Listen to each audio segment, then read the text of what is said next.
Thank you all. Hopefully I'll last. Just first up, Fegan & Co donated all my time to do these systems. So before I was out on my own, it was all done by John and Fegan & Co. So just a bit of acknowledgement to them for the time and effort they put into the systems at the school farm. Can you hear me all right? Right. When we decided to do the health and safety systems at our farm, we looked at what criteria we had. And one of them was, at all times, this farm is within the school. So as much as the farm's goal is to be suitable for a farm this scale and this size, we couldn't ignore the fact that we're part actually of the school itself. So a lot of the legal liabilities, etc., flow back to the school, and we had to meet the school's objectives. So that has influenced some of the decisions we made, and we wouldn't necessarily make those decisions if we were a standalone farm. So that's one of the criteria we had. The other one was style of management, computer literacy of managers, the style of managers. So certainly when we first started, there was not a lot of computer literacy. So as part of that, we decided initially to go for hard copy, and we did a hard copy manual. And that was part of our criteria around that. Part of the school's criteria is they are in the ACC, or they want to be in part of the ACC WSMP program, and that means there has to be certain things within your systems and manuals, etc. To be fair, a lot of those aren't that useful to your day-to-day staff. They're useful to the managers, they're useful to the farm manager, but we don't try and teach the staff all that stuff. We just focus on what the staff need to know, and most of that really is around the hazards and risks, the training and the attitudes and those sorts of things. So the policy statement itself, if the staff don't know it, I don't care. They can sit on the wall, so that's some of that sort of criteria. We looked at IT systems, and again, as part of a school, yep, we could afford probably a whiz-bang IT system for managing our safety. As a standalone farm, it wasn't going to cut it. So we didn't go down that path either. So that's one of the reasons why we didn't do that as well. Our farm staff too were a very different audience. Most of them don't have hour-to-hour access to computers, etc. Whereas again, up at the school, academic staff do. So it's always more like the school support staff, where they're out on their vehicles, doing jobs, stuff like that. So we took that into account. About a year into it, the system called Onside came along, and that's a phone app system. And that system was designed to meet some of the problems we're having here, and some of the problems most of you have as farmers, is how do you get the staff to fill out an accident form? How do you get the staff to report a hazard? And how on earth do you induct your contractors and make sure they've got the latest information, not something from 6 months ago, etc.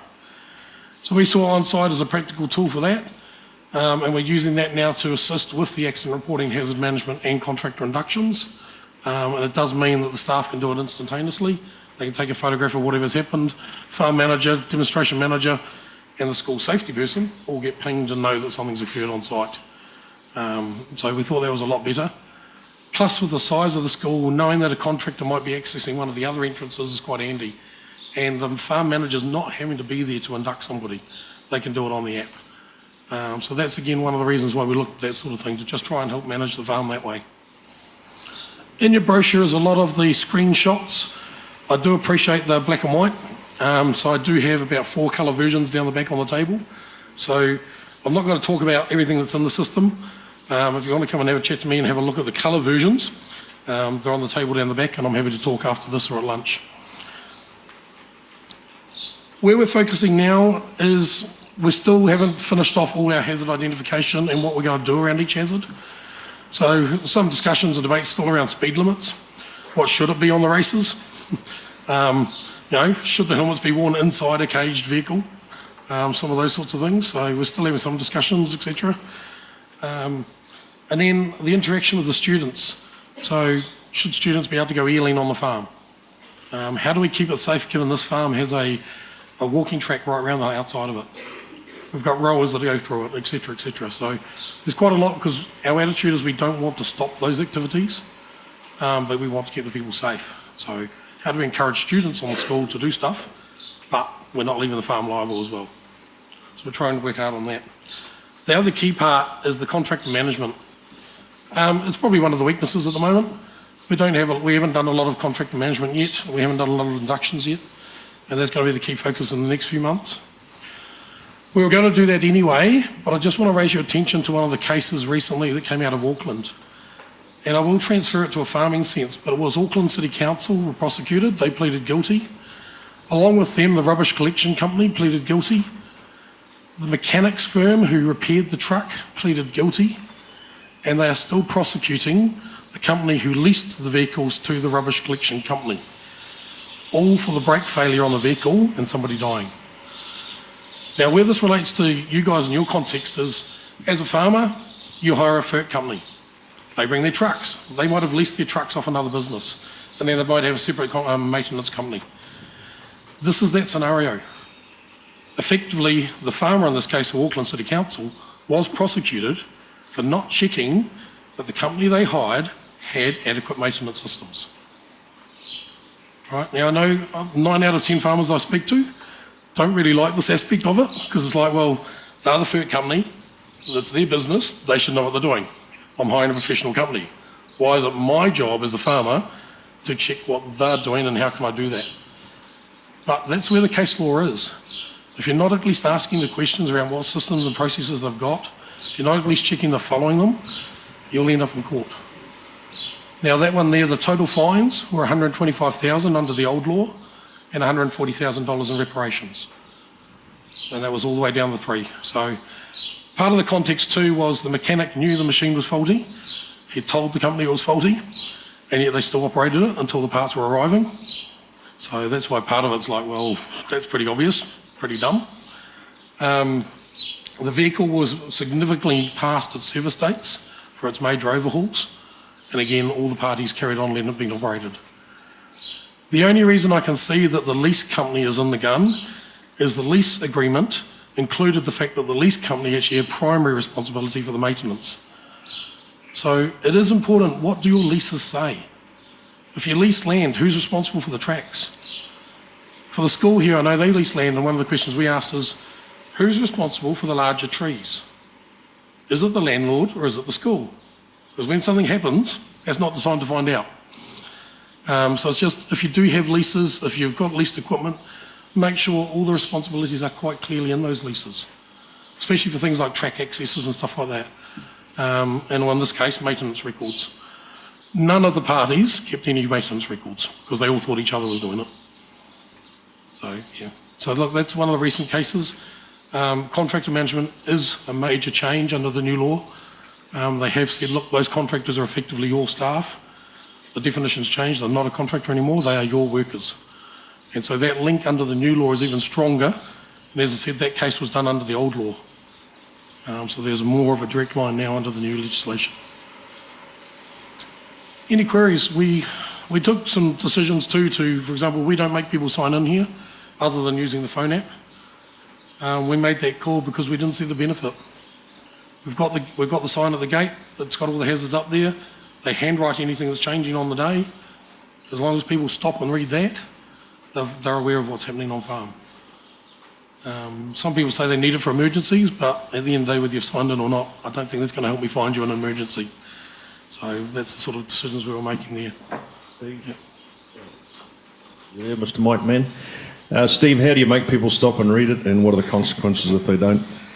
That is hard, and look, it is culture. It's not... One of the tools I used in my quarry days is, if it was a contractor, I just didn't pay their bill. And they soon get the message, if you don't pay their bills, and they go, why? Well, last time I saw you just drive straight past and you didn't stop. So you can come back and read it, then I'll pay your bill. You do that once or twice, the contractor will stop. For staff, it is disciplinary. It was the same for contractors that didn't used to tidy up. You know, so a Sparky that turns up, makes a hell of a mess, leaves everything on the ground. I just didn't pay the invoice till he came back and picked up all his rubbish. But that's hard school, but they won't do it again. Money does talk there. Even if you delay it, sometimes that's enough to get the message across. Yep. I guess on the flip side of that question, Steve, are we liable if we put all the best measures in place and they're ignored, if, like, you know, in those circumstances, if that contractor zooms on past, hasn't been inducted and is going without being escorted, where does the landowner sit in that situation? So the answer is similar to your own staff. If you don't know they're breaking the rules, you've got less liability. If you know they're breaking the rules and you do not deal with it, then you are liable. So if you know the staff aren't wearing their helmets and you've got a rule, you're in the gun. But if one guy takes it off on one day around the back and you've got no way of knowing he did it, then clearly, no, you're not. Yep. Steve, creating a safer workplace, I don't think any employer, farmers would have any issues with that. It's the documentation that's the scary thing. Now, there's been some mixed messages, I think, from the likes of WorkSafe. I've read in the media some comments that some WorkSafe people have made that, well, you don't have to get too carried away. Even some notes written on in a notebook that is sufficient. But then you hear, read also in the media and the case studies that you suggested, that people have been prosecuted because they might have talked about it at a staff meeting, but they didn't write it down and minuted it. Yep. And they've been prosecuted not because they were unsafe, but because they hadn't documented the information. So where's the reality in all that, and how can we practically get over the burden? So I've been through a few prosecutions myself, not with companies I've worked with. There is very little in the law that says you have to have it written. So that's why WorkSafe do say you don't actually have to have a lot. The trouble is when you're in court to provide the evidence that you did do stuff, that's where it's really hard to rely on the, oh, I told him, especially if the guy that you told is the guy that's dead. There's your evidence gone. So unless you're prepared to back the fact that 6 of your staff will stand up in court and all remember from 8 months ago that you had a chat in the staff room, so that is evidence that you can provide, but I wouldn't be relying on it myself.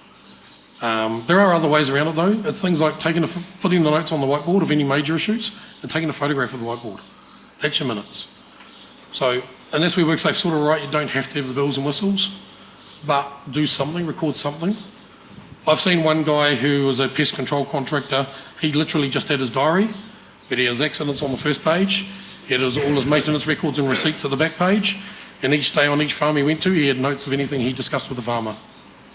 And for a tender evaluation, I passed that as about 80% compliant. He had most of what he needed in his diary. But he's a one-man band, so he didn't need a lot of records for talking to other people. Yep. So a lot of it is evidence, and a lot of it does come out of the ACC program. So a lot of companies belong to those programs, and that does say, look, you've got to have a procedure for this, you've got to have this in writing, you've got to have that. And that is where a lot of the sign-ins come from. So some firms do require to sign in, others don't. Yep. Is there a requirement to be, I guess, signed in if you are supervised? So if you've got visitors coming along to a farm and they're supervised by either a farm owner or a farm manager or anyone along those lines, is there a requirement to sign in? Or if you're going to be supervised, does that cover it? And that's whether I say the legal side is no, there's no requirement at all.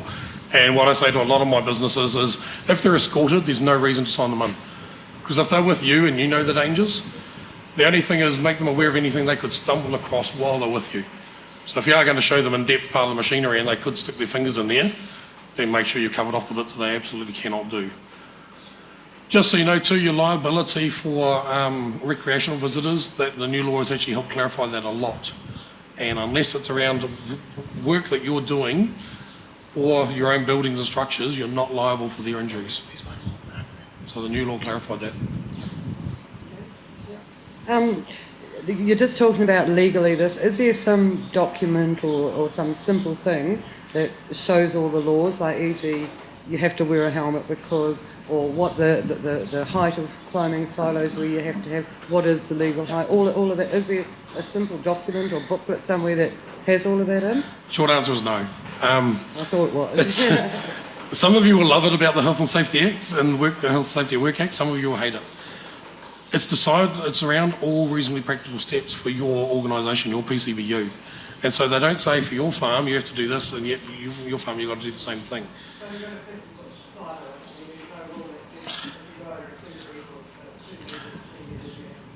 Where it comes from is there's one or two things in the main act around particularly notifiable events that you must do X, Y, Z.